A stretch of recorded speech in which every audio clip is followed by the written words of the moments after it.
we have forgotten that we are of African descent. I'm reminded by my grandfather. I'm reminded by my family. But we forgot that we're from African descent. And with my family being from one of those kingdoms, Beninois, the kingdom of Dahomey, it kind of pierces my thoughts each day. When we hear people talk about, well, you know, people from Africa, you know how they be doing and treating people and doing it, and they only think about stuff and they want to win.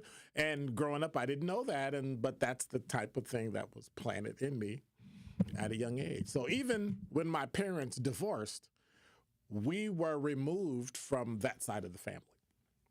And so we were removed from that, but my grandmother had already dropped that in our spirit to be able to excel and go and be resilient and all that stuff. My eyes are bothering me for some reason. I don't know what that is. I must have ate something I'm allergic to. Uh-oh. And so when we look at African civilization, I want to look at it and talk about it before slavery, because I think people need to understand the power, the prestige, and the prominence of African civilization before slavery. See, you didn't bring people over here that were just savages. And you get tired of watching TV and the movies and the idiocy where we reflect African people through white eyes, through a white experience, through a white expectation. Again, I'll say it again. If you have to pay for it, go see the documentary Poverty, Inc. Matter of fact, I need to figure out a way to have a showing and a viewing of Poverty, Inc. and have a talk back about it. Because if we think we got it bad here in America and there's poverty, I'm gonna show you some stuff. But I'm gonna also show you some of the things that the media and some of the things that some nonprofits and some of the things that just people perpetuate to make money off poverty. But when we're discussing Black history, right, there's so many narratives, and every time we hear about it, they only talk about slavery. They overlook the history, which is significantly long, of Black history, of African civilization that thrived literally for thousands of years before white people discovered them, which is a whole other issue of a white person showing up and discovering something and says they discovered it and it was already there. How did you discover America when natives were already here? How did you discover rainforests when people were already living there? Like, what is that? It's a level of arrogance. So before the European colonization, before the transatlantic slave trade, and we're gonna talk about the Middle Passage sometime this week, Africa had powerful empires, advanced societies, and rich cultures that contributed significantly to the progress we have today. Just look at Egypt. Look at the libraries. So we're going to talk about that today. I'm going to talk about some aspects of African civilization before slavery. If you want to join me and talk about it, 833-212-1017. We're going to talk about the rise of ancient kingdoms. We're going to talk about economic prosperity and trade. We're going to talk about political and social structures. We're going to talk about, watch this, the scientific and the intellectual achievements we have that we've always had, but that you took for granted that somebody in Europe did it.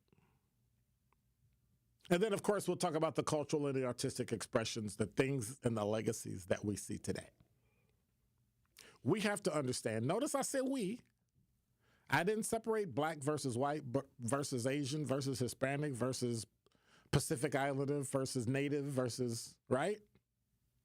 Us. We in America need to understand that our history is complex, but it's also rich.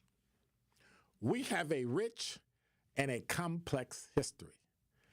It was truncated by slavery.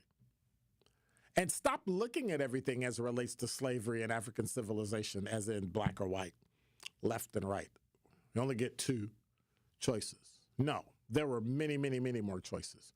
There were many, many reasons why slaves got to America. There were many, well, did they get to America or they just came here? Anyway, so we have one of the things we're going to talk about that I really want to jump into is ancient African kingdoms. And I've picked 4 that I want to dive into, that I want to look at, that I want to talk about, that will give you an idea of how much power we have historically and why many of the things we have today are here because of what those in the continent of Africa did. And so somebody told me, you'll be on your show and you'll be talking about white people a lot. I said, no, I'm talking about white culture. I'm not talking about white people per se. I have white people in my family, white people I love dearly. So stop. I'm talking about the culture when I say white. Just like when I say black, I'm talking about the culture. And so we need to come to grips. The things that these cultures demonstrated, including the military structures that had the white man not had guns, we would still be in Africa. We're going to talk about Abraham Lincoln, who I deem as one of the worst presidents ever. That's a lie. Let me tell the truth. Abraham Lincoln was the worst president ever. He was terrible. We're talking about a guy who actually said, right? They tell the nice part. If I could get the country together, but, my fake voice. If I could keep the country together, but keep slavery, I would. Because it was a moneymaker. That's how he made money.